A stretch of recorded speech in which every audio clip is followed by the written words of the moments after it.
इस वीडियो में आप वेदों और पुराणों के माध्यम से एलियंस के रहस्यों के बारे में जानेंगे।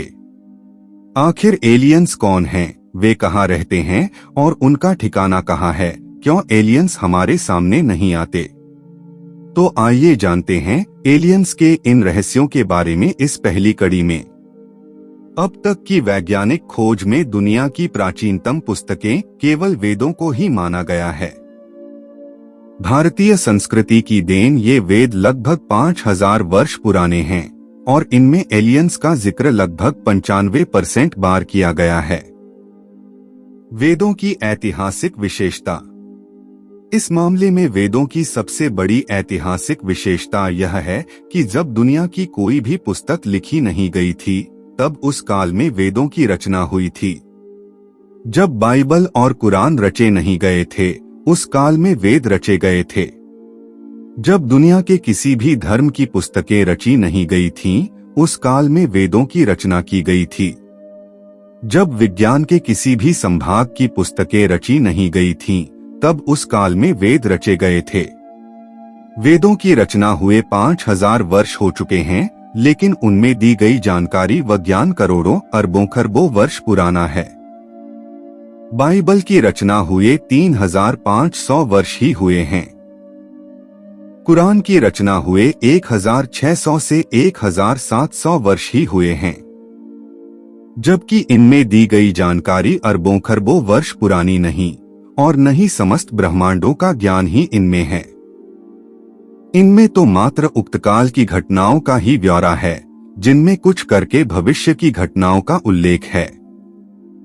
प्राचीन वेद विज्ञान को उत्पन्न हुए मात्र 500 से 600 वर्ष ही हुए हैं और इनमें दी जाने वाली जानकारी व ज्ञान सत्यपरक हैं, लेकिन वर्तमान विज्ञान की प्रगति अब तक उस स्तर तक नहीं हुई है जिस स्तर का ज्ञान प्राचीन वेदों में दिया गया है। विज्ञान ने विमान की खोज संभवतः 200 से 300 वर्ष पहले ही की, जबकि वेदों में इसका जिक्र 5000 वर्ष पहले ही है।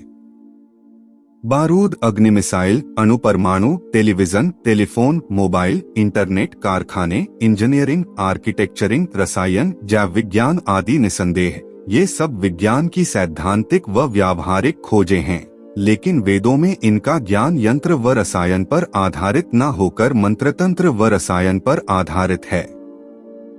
वास्तव में 5000 वर्ष पहले का प्राचीन विज्ञान मंत्रतंत्र व रसायन पर आधारित था, जबकि आधुनिक विज्ञान पूर्णतः यंत्र व रसायन पर आधारित है। एलियंस की हकीकत।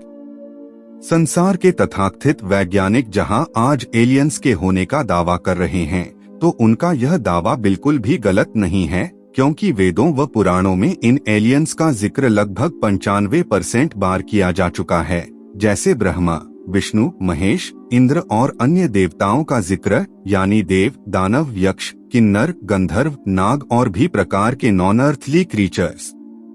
इन सभी का वास्तविक ठिकाना पृथ्वी न होकर पृथ्वी से बाहर के अन्य लोक हैं। इन्होंने अति प्राचीन काल में पृथ्वी के विभिन्न भागों में अपनी अस्थायी कॉलोनियां बनाई थीं और पृथ्वी छोड़ने से पहले इन्होंने उन स्थानों पर अपनी कुछ कुछ निशानियां भी छोड़ी हैं।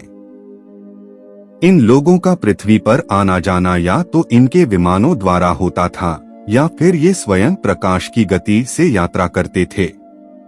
इंद्र की अलकापुरी, जिसे पृथ्वी के सबसे करीब का दूसरा स्वर्ग माना जाता है, उस पर के प्राणी पृथ्वी पर की यात्रा ज्यादातर स्वयं प्रकाश की गति अथवा मन की गति यानी मंत्र के द्वारा करते थे, जबकि भुवरलोक के प्राणी पृथ्वी की यात्रा पूर्णतः अपने विमानों के द्वारा ही किया करते थे और संभवतः अब भी करते हैं। इस बारे में बाइबल में हनोक और एलियाह का जिक्र है। यह भुवरलोक पृथ्वी से सबसे करीब का पहला स्वर्ग है, जहां परमेश्वर के द्वारा सर्वोच्च स्वर्ग से शैतान को गिराकर फेंका गया है। इस भुवरलोक में ड्यूमी गॉड्स और दुष्ट आत्माओं का वास है। बाइबल में इसी भुवरलोक को मध्य आकाश या अंतरिक्ष कहा गया है। जल प्रलय से पूर्व अधोलोक के प्राणी यानी दानव, राक्षस, नाग आदि भी पृथ्वी पर रहते थे और यहाँ आया जाया करते थे। लेकिन अब इनका आवागमन होता है या नहीं, यह विषय विचारणीय है। अगर जब कभी भी हम यह सुने कि पृथ्वी पर एलियंस का हमला हुआ है या एलियंस हमें दुख दे रहे हैं, हम पर अलग अलग तरह का प्रयोग कर रहे हैं, तो यह समझ लेना कि ये भूवरलोक और कुछ करके अधोलोक की दुनिया के प्राणी हैं। प्राप्त वेदों व पुराणों की जानकारी के आधार पर हम यह जानते हैं कि देवता और दानव एक दूसरे के कट्टर शत्रु हैं। मतलब दो दुनिया हैं जो एक दूसरे के खिलाफ हैं, और मानव इन दो दुनिया के बीच के ग्रह का वासी है। मनुष्य देवताओं की आराधना करते हैं पर दानवों की नहीं। मनुष्य अपने से ऊपर की शक्तियों यानी पराप्राणियों की उपासना करते हैं, और ये उपासनाएं वे अपने स्वाभाविक गुणों के आधार पर करते हैं, जबकि आसुरी शक्तियां मनुष्य की तुलना में उनके स्वाभाविक गुणों के आधार पर निकृष्ट हैं, इसीलिए मनुष्य उनकी उपासनाएं नहीं करते। इसीलिए यही प्रमुख कारण रहेगा कि भविष्य में मनुष्यों पर प्राचीन काल की तरह असुरों का फिर से हमला हो।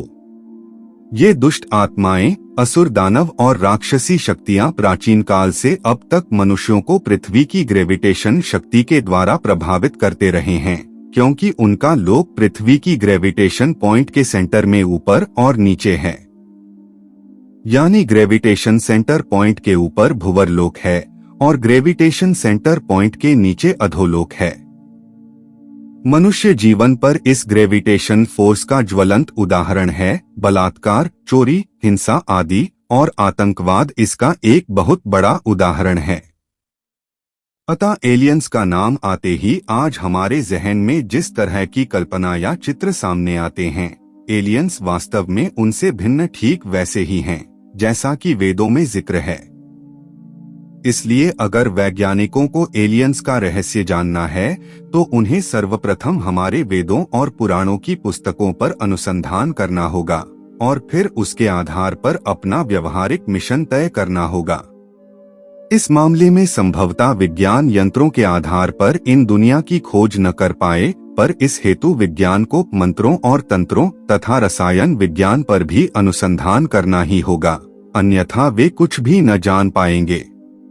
तो अब आपको पता चल गया होगा कि पृथ्वी पर आने वाले अधिकांश एलियंस भूवरलोक, अलकापुरी और अधोलोक से आने वाले प्राणी ही हैं, जिन्हें हम प्राचीन काल से देवी देवता मानते आए हैं। तो हमें आशा है कि यह वीडियो आपको पसंद आया होगा। इसी तरह की और अधिक ज्ञानवर्धक वीडियोज देखने के लिए कृपया नॉलेज ऑन टॉप चैनल के साथ जुड़े रहिए। धन्यवाद।